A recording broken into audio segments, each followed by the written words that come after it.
మీకు బీసీ ప్రజలకు కావాల్సిన రిజర్వేషన్ల మీద మీకు చిత్తశుద్ధి ఉన్నదా? మీకు లేదు.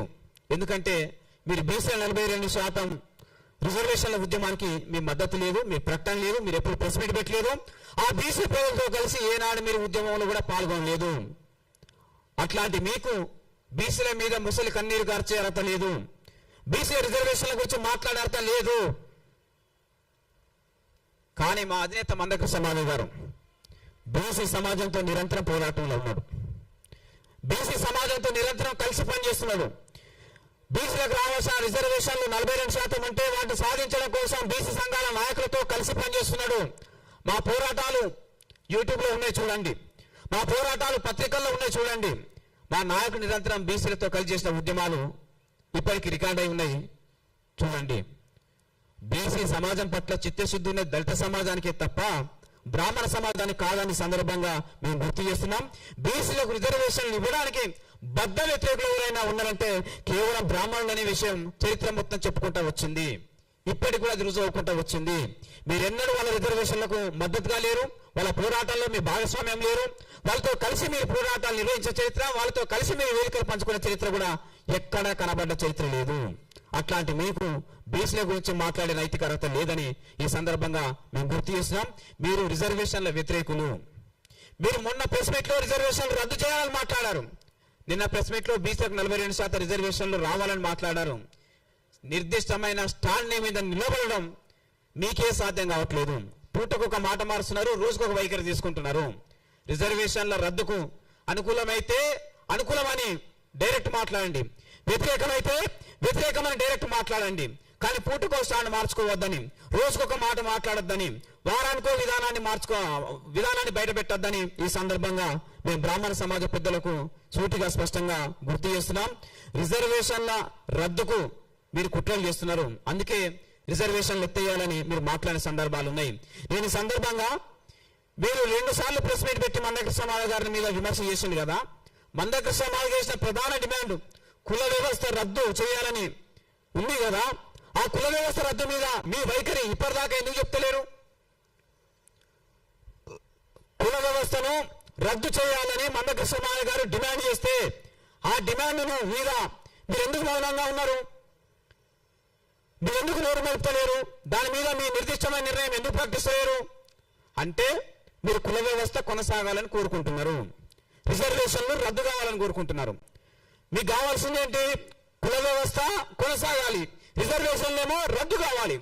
కుల వ్యవస్థ కొనసాగడం వల్ల మీరు ఆధిపత్యాలు ఉన్నారు కనుక, కుల వ్యవస్థలో ఉన్నత స్థానంలో ఉన్నారు కనుక మీ పెత్తనం, మీ ఆధిపత్యం శాశ్వత కాలం కొనసాగాలనే కుట్ర బుద్ధిలో భాగంగానే కుల వ్యవస్థ రద్దుకు మీరు అంగీకారం తెలుపలేరు.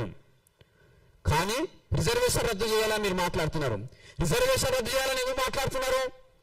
బీసీ, ఎస్సీ, ఎస్టీ అనగానే కులాల ప్రజలందరూ రిజర్వేషన్ల ద్వారా చదువుకుంటే, ఉద్యోగాలు పొందితే, సామాజికంగా ఎదుగుతుంటే, ఆర్థికంగా ఎదుగుతుంటే, రాజకీయంగా ఎదుగుతుంటే వాళ్ళ ఎదుగుదలను మీరు జీర్ణించుకోలేక వాళ్ళందరూ మళ్ళీ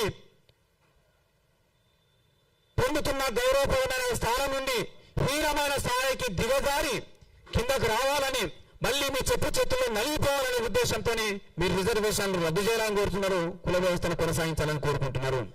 కాబట్టి కుల వ్యవస్థ రద్దు మీద మీ అభిప్రాయం వ్యక్తపరచకుండా రిజర్వేషన్ల గురించి మీరు ఇంకా ఎప్పుడు మాట్లాడొద్దని చెప్పేసి నేను సందర్భంగా విజ్ఞప్తి చేస్తున్నాం. మీ కుల వ్యవస్థ వల్ల, బ్రాహ్మణ సమాజం వల్ల బ్రాహ్మణేతరులైన ప్రతి ఒక్కరూ ఈ దేశంలో బాధితులుగా నిలబడ్డారనే విషయం మరొకసారి గుర్తు చేస్తున్నాం. వాళ్ళు కమ్మ వాళ్ళైనా కావచ్చు, వాళ్ళు రెడ్డి వాళ్ళైనా కావచ్చు, వాళ్ళు వెలమ వాళ్ళైనా కావచ్చు, వాళ్ళు వైశ్యులు కావచ్చు, వాళ్ళు కాపులు కావచ్చు, వాళ్ళు బీసీలు కావచ్చు, ఎస్సీలు కావచ్చు, ఎస్టీలు కావచ్చు, మొత్తం బ్రాహ్మణేతర కులాలన్నీ ఈ కుల వ్యవస్థ వల్ల, బ్రాహ్మణులు అనుసరించిన విధానాల వల్ల తీవ్రంగా నష్టపోయి బాధితులుగా నిలబడ్డారనే విషయం మీరు అర్థం చేసుకోవాల్సిన కోరుకుంటున్నాం. ఈ సందర్భంగా దళిత సమాజం తరఫున మీ నుండి కోరేది ఒకటే, మీరు పరివర్తన చెందండి. మా నాయకుడు, మా అధినేత ఎప్పుడు మీ పైన కక్షపూరితంగానో ప్రతీకారపూరితంగానో ఏనాడు మాట్లాడలేదు. ఎప్పుడైనా సరే విధానపరంగా అంశాల వారిగానే మాట్లాడుకుంటూ వచ్చిండు. మీ నుండి పరివర్తనే కోరుతున్నామని చెప్పుకుంటూ వచ్చిండు. మీలో పరివర్తన వస్తే, మీరు సమానత్వానికి అనుకూలంగా నిర్ణయానికి వస్తే, మీరు సామాజిక న్యాయానికి అనుకూలంగా నిర్ణయానికి వస్తే, మీరు సామాజిక సంస్థలకు అనుగుణంగా నిర్ణయానికి వస్తే, మీరు కింది కులాలతో సఖ్యతగా ముందుకు నడవడానికి ముందుకొస్తే, మీరు సమానత్వాన్ని మనస్ఫూర్తిగా అంగీకరిస్తే మీలో వచ్చే పరివర్తనను దళిత సమాజం స్వాగతిస్తుందని చెప్పేసి ఈ సందర్భంగా మేము గుర్తు చేస్తున్నాం.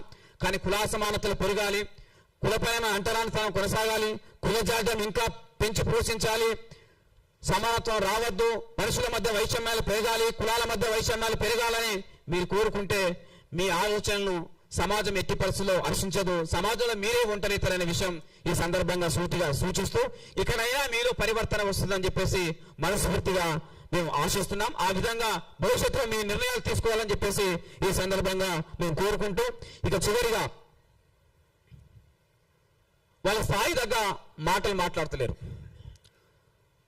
బ్రాహ్మణులు తమకు తాము గురువుగా చెప్పుకుంటున్నారు, కానీ వాళ్ళు వాళ్ళ స్థాయి తగ్గ మాటలు మాట్లాడడం లేదు.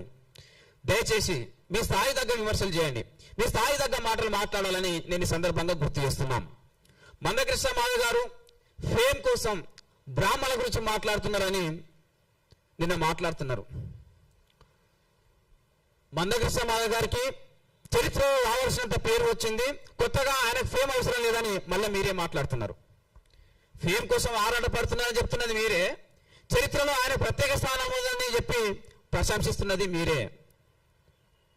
ఫేమ్ కోసం ఆరాటపడే నాయకుడు మందకృష్ణ మాధవ్ గారు కాదు. 3 దశాబ్దాల ఉద్యమ చరిత్ర దాన్ని రుజువు చేస్తున్నది. ఎవరికి అన్యాయం జరిగినా, ఎవరు అణిచివేతకు గురైనా, ఎవరి ఆత్మగౌరవం దెబ్బతిన్నా వాళ్ళ పక్షాన ఈ తెలుగు నేల మీద బలమైన సామాజిక పోరాటాలు చేస్తున్న చరిత్ర ఎవరికైనా ఉన్నది అంటే అది కేవలం ఒక మందకృష్ణ మాధవ్ గారికి మాత్రమే ఉన్నదనే విషయం ఈ సందర్భంగా మేము గుర్తు చేస్తున్నాం. అందుకే